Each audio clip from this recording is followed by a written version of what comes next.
I'm Michael Talbert. I'm the Laboratory Medical Director for the OU Medicine Laboratory, as well as the Chairman of the Academic Department of Pathology in the College of Medicine at OU. I received my MD from UCLA and did my residency and fellowship at the Massachusetts General Hospital in Boston. I've now been at OU about 18 and a half years, and I very much enjoyed my time here. Hi, I'm Dr. Cindy McCloskey. I'm Director of the Clinical Microbiology and Virology Laboratories for OU Medicine. I am an Associate Professor of Pathology with the University of Oklahoma College of Medicine. I received my medical degree from Vanderbilt University and did my residency in clinical pathology also at Vanderbilt. I completed molecular genetic pathology and medical microbiology fellowships at Emory University Hospital before coming to OU about a decade ago. And actually next week I will be celebrating my decade employment here at OU. Okay, why don't you, Dr. Talbert, give us a bit of an overview of what's been going on in the lab for the last, well, since March 5th or whenever we had that first COVID test in Oklahoma. So our laboratory is designed to provide services for all of OU Medicine. So even before COVID, we would have some 5 million tests a year that we perform for our OU Medical Center, for the Children's Hospital, for the clinics, and we have a lot of specialized testing, particularly for the Children's Hospital, and then a lot of very emergent testing because we are the only level 1 trauma center in the state. So when COVID came, it was actually, and this is way beyond my experience as a laboratorian for, wow, 30 years. In that early on, our biggest effort was how to make the place safe. And we spent a lot of time reviewing every process in the laboratory to make sure that things were within the recommended guidelines. And we're fortunate that we have, well, Dr. McCloskey, a board-certified medical microbiologist. We have a second board-certified medical microbiologist, Dr. Dina Shabib. And we worked through every process and then changed the processes as necessary. And a few tests we even stopped doing.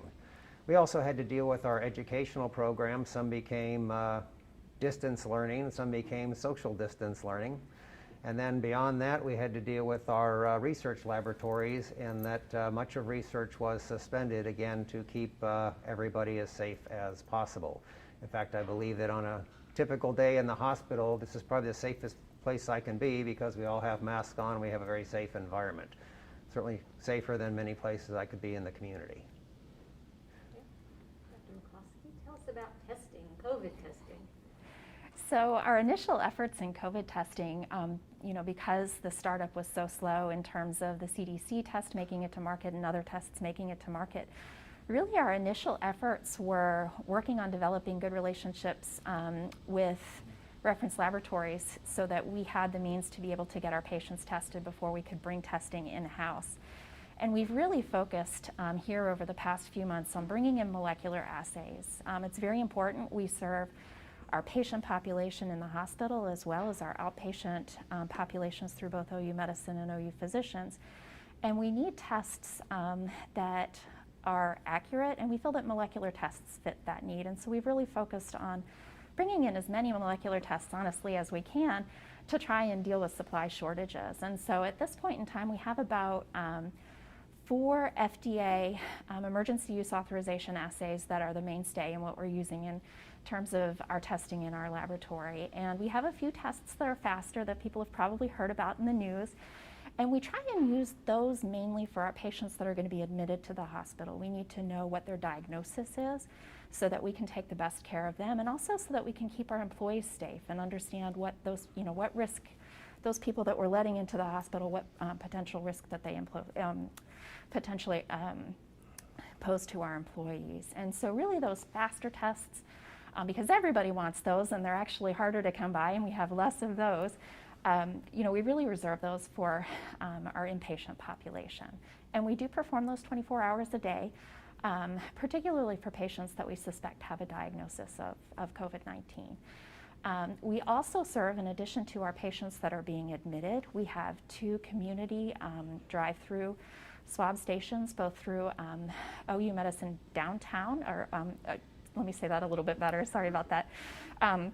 Both through OU in downtown Oklahoma City and as well with OU in Tulsa. And so we perform those testing, and those are outpatient, so they're going to have a little bit longer of a turnaround time, but generally we try and have those results out usually within the next day. So we serve our hospital patients, also the out-clinic patient population, as well as those community swab stations. In addition to when we have the capacity and when others, potentially state health department, other sources need some additional assistance, we try to help out when we can. And it's really been an amazing evolution for our laboratory. Typically, when you think about a molecular virology laboratory, our busy season is flu season. So if you think about, November, December hits, everybody starts to get influenza. That's when our business picks up. Let me pause 1 second, I'm losing my mask. And so typically in a busy influenza season, our laboratory would maybe see 650 or so respiratory virus tests per week. And with COVID, obviously, that's just not enough. And so really the challenge has been in terms of securing resources and securing personnel to try and ramp up as quickly and safely as we can, to now on weekdays we have the potential that we could probably test about 1,200 to 1,300 patients a day. So that's a huge change if you think about where we were, and that's taken significant investment and support on the part of OUHSC as well as OU Medicine, and we really appreciate the support that we've gotten from the institution. It's been phenomenal, and I'm so proud of everybody that works in our laboratory, from the processors, the folks that are dealing with those hundreds of specimens as they come in. Somebody has to log them into the computer and make sure that they get back to the right lab area, to all the folks in the virology laboratories, that are handling all of these specimens and really trying to do the best job that they can in the most expedient manner that they can so we can get results out to our patients. So bumping up to that many tests a day, or the potential of that many a day, was it just, you said it required a major investment because it meant you had to have more equipment, was it just, well, we better do more now? There's more to it than that. No, absolutely not. And so one of the challenges has been really in procuring reagents, in procuring instruments. So much of test capacity and throughout the country, people's ability to ramp up testing, it was luck. You were lucky that you happened to have one of these larger platforms and, a company came out with a test for it. And so you'll see, if you look at hospitals and laboratories around the country, everybody's cobbled together a different way to try and get through this. And so, we're using a lot of instruments that we had before, but we've also done a lot of development, a lot of new instrument procurement so that we could really expand our capabilities. And so we've invested quite a bit in new instrumentation, in robotics for this instrumentation, and also in personnel. I think we've almost doubled to triple the size of staff in the virology laboratory, and that's all been because the institution understands the importance of this outbreak, of this pandemic, and really wants to do everything that they can to make sure that we can serve our hospital and hopefully serve the community as well. So, Dr. Talbert, I think this would be for you. We are CLIA certified lab. Is that something we already were, or is that something that happened because of COVID? Explain what that means. So CLIA certification is actually a requirement for any laboratory that's reporting human results. And we've been CLIA certified ever since we were, actually ever since I guess there was CLIA. And that goes back to, it's actually amendments are in 1988, sort of drive the current law. We have a inspection every 2 years, and we actually choose to have our inspection by the College of American Pathologists, which is, they call it deemed provider of the inspections. They actually have the most rigorous process for inspections. They actually take CLIA, and since CLIA was predominantly written in 1988. They have updated it to reflect modern day thinking about laboratory practices. So we had actually just before this really hit our laboratories, I think it was March 9th, we had a team of 20 inspectors from another major academic center come for a day and inspect our laboratories. They utilize checklists that have over 3,000 items on them, and they went through the entire process. And we actually got our certificate in the mail just last week. So that was kind of exciting just to put out the certificate. But we actually consider it to be a given because it is a requirement, but we always celebrate having the inspectors come. It's actually a nice way to have your inspections because it's people who work in laboratories like us that come and inspect us. It's another major academic center, and we will go in later this year and put a team. Well, maybe, depending on what travel looks like. We actually have to do a quid pro quo inspection of another major academic center with probably about 20 people for a day or 10 people for 2 days using the same checklists.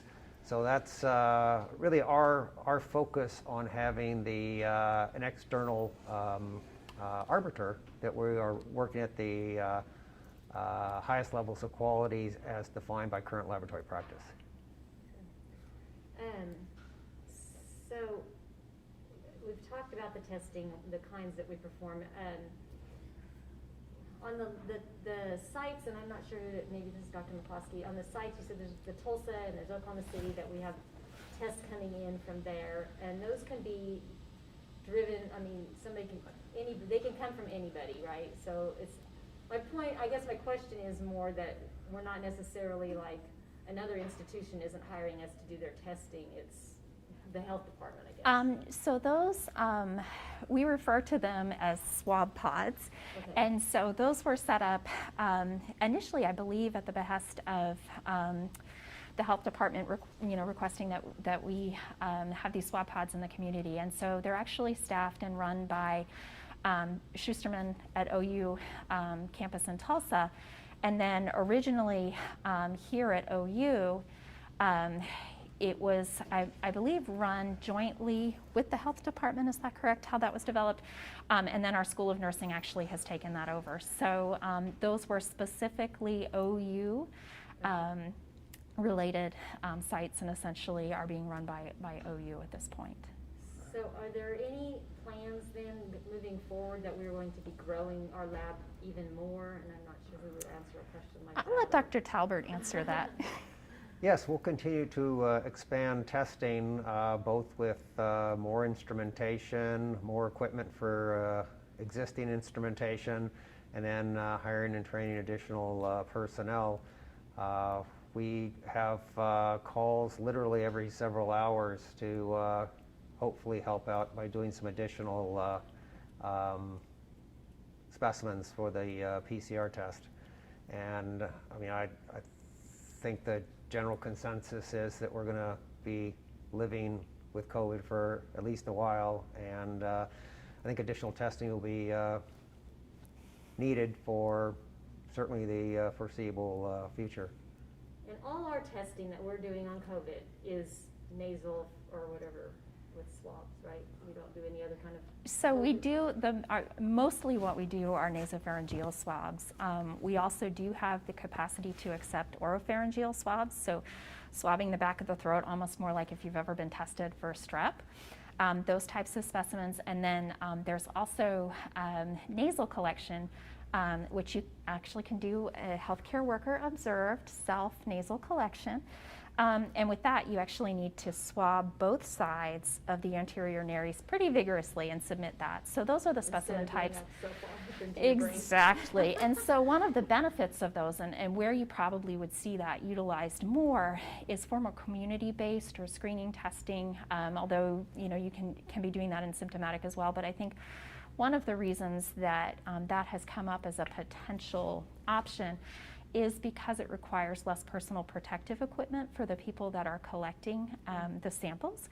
And so if you're in an environment where PPE or personal protective equipment is in short supply, that potentially can be one thing that helps out.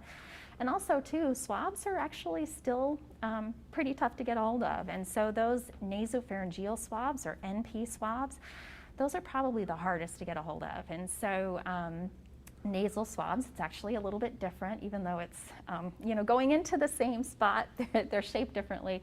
And so there was a time where nasal swabs were actually easier to get than NP. So a lot of what you see people doing around the country, and a lot of all of these extra specimen types, we're trying the best that we can to overcome shortages and things where we just don't have enough. And as Dr. Talbert was talking about, we do want to expand. But for any lab, essentially what we're facing is there's going to be a limit. There's only so much out on the market that you can buy to perform testing. And so, there is a ceiling, and it's everything from the chemicals that you need to do the tests to the little swab that they're going to, do the NP swab collection with, to even the plastics, plastics that go on the instruments. All of those potentially you see go in short supply. And one of the things that we've done is actually in conjunction with researchers from OU Health Sciences Center, OU Medicine and pathologists with OU Medicine, and then the Oklahoma Medical Research Foundation, or OMRF, is we worked to develop our own PCR test for COVID that we could really try and get around some of these supply chain issues where we all weren't trying to buy those same chemicals or those same plastics. And so that's been a really, really exciting opportunity to collaborate across the institution and with other resources in the community, other institutions in the community. And so we're so excited to have submitted to the FDA to obtain emergency use authorization for that assay. And I think it's, adjust my mask, I think it's going to be a wonderful, and it is a wonderful addition to the testing that we have available, and hopefully an area that we can expand our testing in having that available. So, it was a lot of hard work, and there were so many people that spent just so many hours in the laboratory to develop that. But we're very proud of it, and we feel like it's an accurate test, and are really pleased that we have that in our armamentarium as well to be able to offer to our patients and to the community. So we are offering it now, or we will? We are offering that at this point, yes. Oh, okay, great. Yes. What is it going to look like when flu season comes? And you ever did test all those? So I think that is a really interesting question. And sorry, I keep adjusting my mask. But it's hard to tell. Unfortunately, influenza and COVID, you have competition because it's the same type of specimen collection. It's that same NP swab.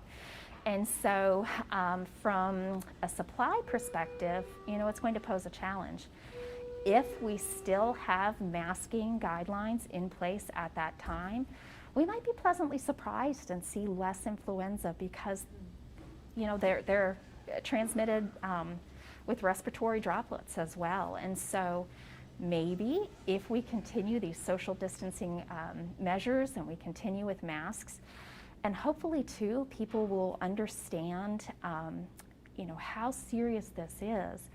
And, maybe we could see more uptake of influenza vaccination this year because, I don't think you would want to have flu and COVID, and there's definitely a measure that we can take by getting vaccinated that would help reduce our risk of either getting flu or help us have a less severe case if we, are still unfortunate enough to get influenza. So it's hard to say.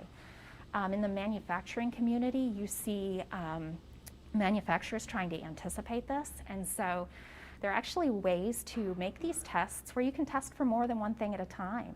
And so we're seeing a lot of the manufacturers start to change what they're doing, and instead of just, oh my goodness, we need a COVID test, now it's, oh my goodness, we need a COVID and flu test that we can do at the same time off of the same specimen.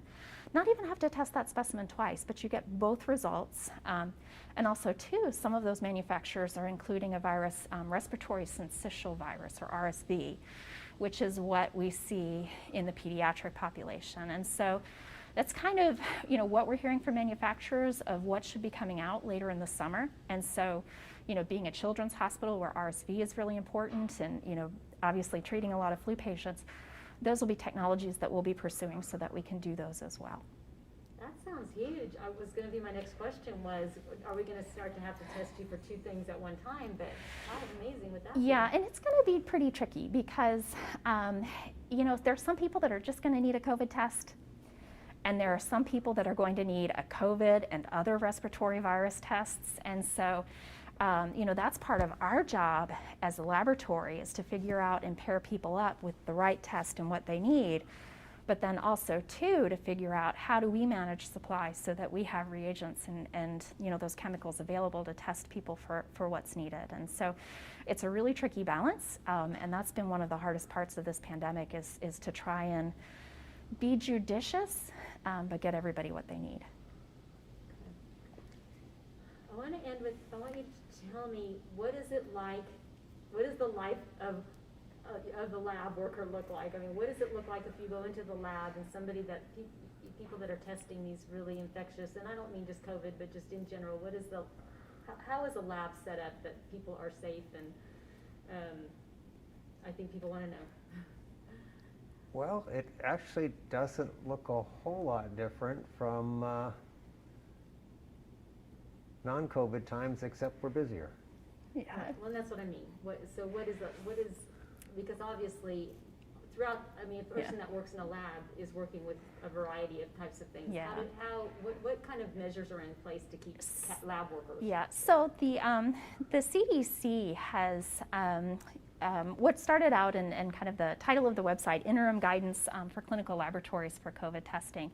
And so they've put out recommendations all along throughout this pandemic on how to safely handle potentially infectious specimens, or specimens that through the work that we do in the laboratory, we might be making those droplets or aerosols. And so just like we're here with masks, everybody in the laboratory is going to have a mask and also a face shield. There's also special equipment that you can work with these specimens in. It's called a biosafety cabinet. And essentially, that air in the biosafety cabinet is HEPA filtered. It's contained within the cabinet, and so it helps to protect those workers from specimens. And so it actually has a glass kind of shield in the front, so you're protected, but you're also in your N95 mask and your face shield, and you're working in that biosafety cabinet. And we had those around anyway, because the other thing that they do, and this is why we wear masks when we talk, droplets come out of our mouth. And being the virology and microbiology laboratory, we're trying to set up specimens from patients sterilely. And if you talk on a plate, it's amazing the amount of bacteria that you can grow. So, you know, now we think of our biosafety cabinets as protecting our workers, but they actually also protect the specimens from, you know, what potentially, you know, we could be expelling, you know, just from talking or from breathing. And so, you know, those have always been a mainstay in the laboratory, and we actually bought even more to handle more specimens. But, you know, the biosafety cabinets, we also, if you're using a potentially infectious specimen, you use an extra isolation gown in addition to your laboratory coat. And so, you know, we've really tried to work through and look at those CDC guidelines and follow those and make sure that we're, you know, doing the best we can to keep our workers safe. Like what you see on TV then. It's very sci-fi-ish, sounds like. Is there anything else that you want to add that we didn't talk about? So we do have a serologic test, or an antibody test, and that's one that, again, we, like Dr. McCloskey said, we actually spend a lot of time evaluating tests. You know, how good are they, and are they appropriate for our patient population? So we picked actually one of the best ones that's been, has its authorization, emergency use authorization from the FDA. And we have that both for population studies as needed, but also it has certain clinical uses. And we anticipate probably having a second serologic test available in the next several weeks. Well, that's exciting. Anything else coming up down the pike we can look forward to? Well, we're excited about the growth, and we have hopefully some new inbound equipment in the not too distant future. And I don't know, the other part is the people. I mean, we have such a high degree of get it done sense across the laboratory. People come in, we've got, when a lot of our testing was put on hold as, no elective surgeries were done, a lot of the clinics got closed for a while. We had people who would do some of the other testing come into our infectious disease areas and get retrained, and very exciting for them. And they periodically will rotate back just so they can keep their skills up. But the esprit de corps across the lab has just been amazing. There's that sense of we're all in it together, and it's been just an amazing ride, and we're still not quite there. And then, of course, with our partnerships across the campus and with OMRF, again, just this amazing sense of Oklahomans coming together to take care of Oklahomans.